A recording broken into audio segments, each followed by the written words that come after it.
Hello students, welcome to another lecture or a video, and we are continuing with our ciphers, or we are continuing with our substitution cipher. So in this video we will try to cover Playfair ciphers. Then we have in monoalphabetic or a polyalphabetic cipher. So what is a Playfair cipher? Uh, we have seen that when we have done monoalphabetic cipher or a substitution cipher, even the large number of key does not provide any security. Because when I told you that you can try 26 shifting of the keys, somewhere the other time you will definitely get the plain text, or simply you can write a software program for you to do this. So even how much maximum number of keys will not be able to do the give the security. So one approach is to improve the security was to encrypt multiple letters. So the Playfair cipher is one more example. It was invented by Charles Wheatstone in 1854 but named after his friend Playfair.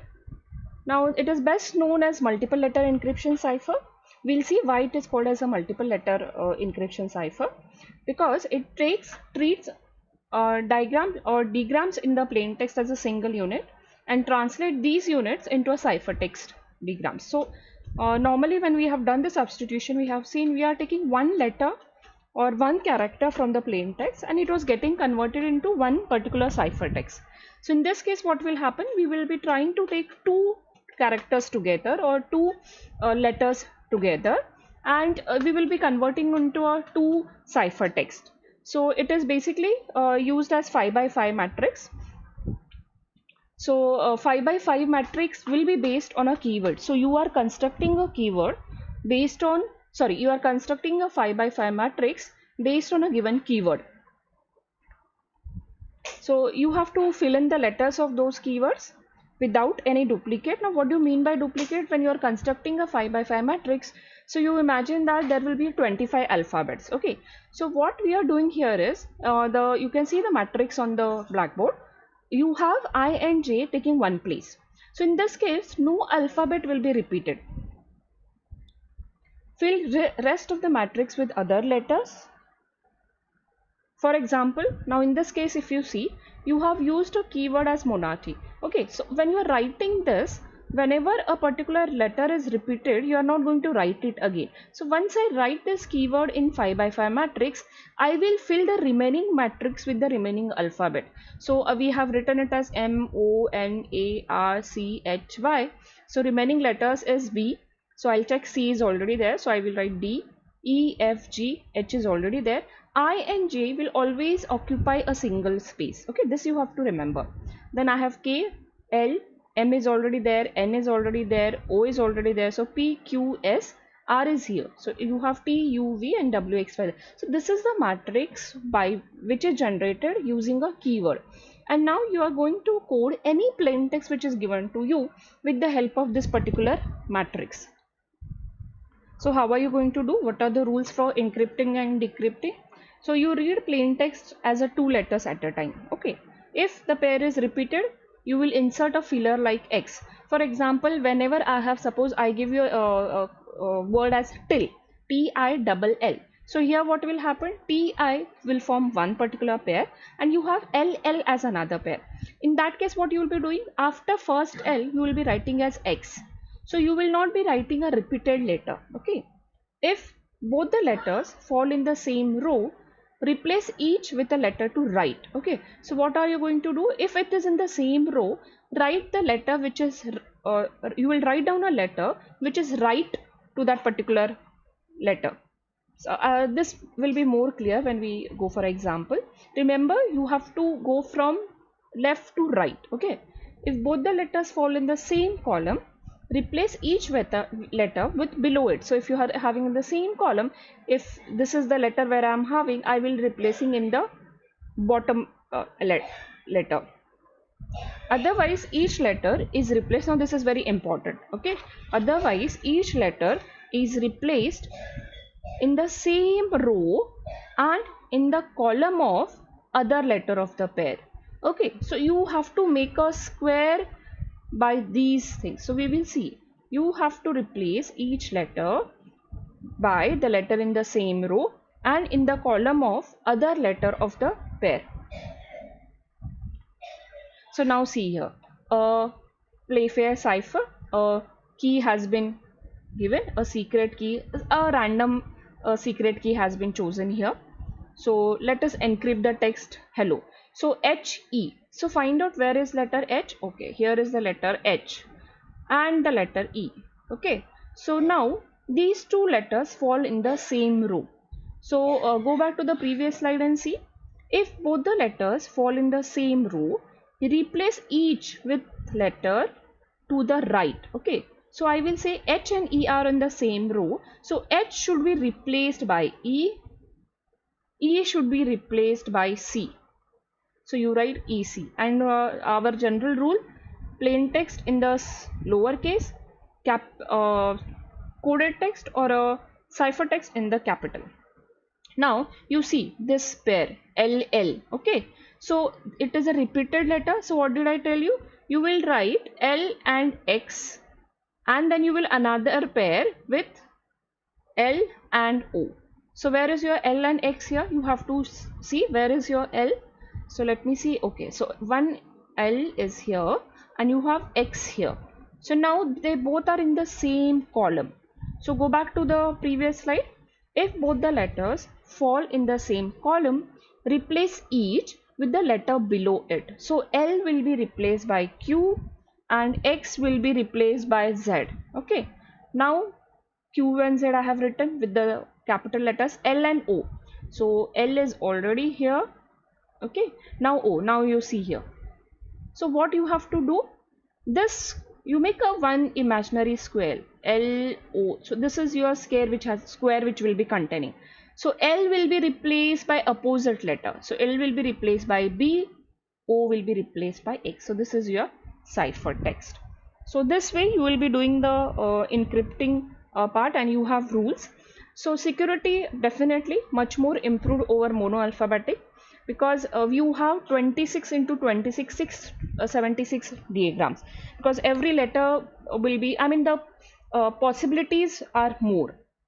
So you will be requiring 676 entry frequency table to analyze the, if you want to plot a frequency distribution. Okay, and you need to have the more ciphertext also. So it was more widely used for many years.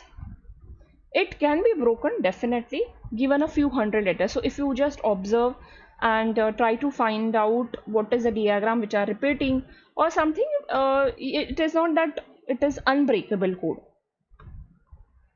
because it still has much of the plain text structure. So now we come to the polyalphabetic ciphers. They are also a substitution cipher. It improves the security using multiple cipher alphabets, makes the cryptanalysis harder with more alphabets to guess, and flatter the frequency distribution. See, in this case what is happening is, in all the previous ciphers, if we plot a frequency, you can easily find out the nature of the plain text. So now polyalphabetic cipher said that, is there any way in which we can flatten the frequency distribution?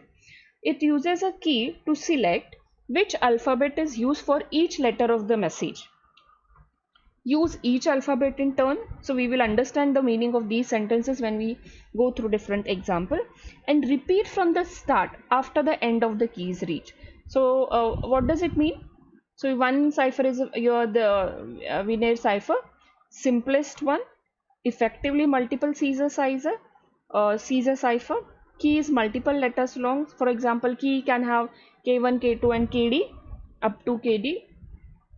Ith letter, specify ith alphabet to use, each alphabet in turn, and it repeats from the start after D letters in message. And decryption simply. Now see this, I want you to look at this particular, and we will be looking that chart again. So here what is happening, you have written 26 alphabets here. Here also you have 26. So this is your key. Okay, so you have to check in your given key which letter is there. Suppose for example you have E. Okay, E is mentioned in your key. Now you check, this is your plain text. Suppose you have L in your plain text. So you will go down till here. So suppose I take nearer one because it will be easy for me to show you. So suppose C is there in my plain text, okay, and E is there in my key. So I will try to find out C, and in the column of E, what is the letter which has been mentioned? So G. So C will be replaced by G. So it depends on which alphabet in the key you are using and which is your plain text. So you can understand the amount of security which will be given by this cipher.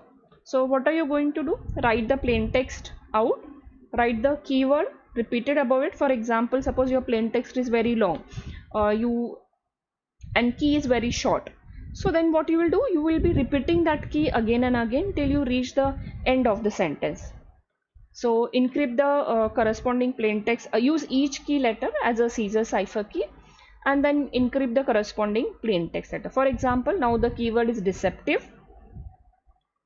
So key, once you have written deceptive, see here it is repetitive. Okay, so once the key is over, you can again write it as a till you have your plain text. So now my plain text is we are discovered, save yourself. Okay, this is a secret message which you want to pass, and key was given only once, deceptive. Now see, D, W, E, E and C, A. So go to your previous slide, sorry. So D is your key and W is your plain text letter. Okay, so I will try to find out, yeah, this is my ciphertext. So W should be replaced by Z. So there it was, V was the message, and deceptive. So E and E. So E and E. So I, we are. So this is the way it will go. Okay, so you will use that particular graph again and again, sorry. So this is the plain text which has been there. So you need to find out in a proper way, or you have to keep a tab in that particular graph to do it correctly. Now there is one more cipher which is called as Hill cipher.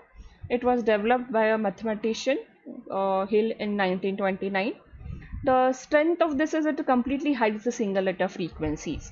See, the moment you see mathematician, they have taken a help of maths, they have used a larger matrix. Okay, so more mathematical calculations are involved here. A 3 by 3 Hill cipher, not thankfully he has used 3 by 3 matrix, not any bigger number. It Hill cipher hides not only a single letter but also a 2-letter frequency information. So sorry, so it is solving your problem of the Playfair cipher also. Strong against ciphertext only attack, but easily broken with a known plaintext attack. So I hope you have already studied these attacks, because I had told you that we will be requiring these attacks, the knowledge of these attacks. So if I have plain text with me, I know corresponding ciphertext, then it will be easy to break. So what is the structure of Hill cipher? So you can see here, this is my key, which consists of certain numbers, certain symbols, certain letters here. So key is nothing but my matrix. And what do you have? This is my plain text. So C1 will be calculated as P1 multiplied by K1, that is the first element of the matrix, plus P2 multiplied by K21, that is a second row first column element. And this way I will go on calculating my ciphertext. So you can imagine the amount of security which we'll be having when we finish with this particular multiplication part. So this definitely provides you more security. Now the key matrix in the Hill cipher, when you are needs to have a multiplicative inverse, that means when you are doing a decryption, the decryption is only possible whatever key matrix which you are using here has a multiplicative inverse. Okay, otherwise the decryption will not be possible for you. Now for example, the plain text is code is ready, the plain text has been written, it is given to you, and you can make a 3 by 4 matrix when adding extra bogus characters here, because see, when you are making this, and you are going to multiply. So you have to have the same columns. Okay, you have to have the mathematical condition satisfied. So if you want to add, you can add the bogus letter, that is Z can be added, or you have to mention which letter you have added, and the key is already given to you. So you multiply plain text message. Now as I told you, when we are doing encryption, make a habit of writing the number for these A to Z alphabets. So you write down the number here, you write down the key here, carry out the multiplication, here is your plain text, and then convert it into a letters again. Decryption will happen, ciphertext multiplied by multiplicative inverse of the key, and then you can carry on with the decryption part. Now what is a one-time pad? One-time pad is nothing but when people said that uh, whatever cipher we are generating, it is easy to break. So we said that a random key which will be generated only once will be used to do the encryption.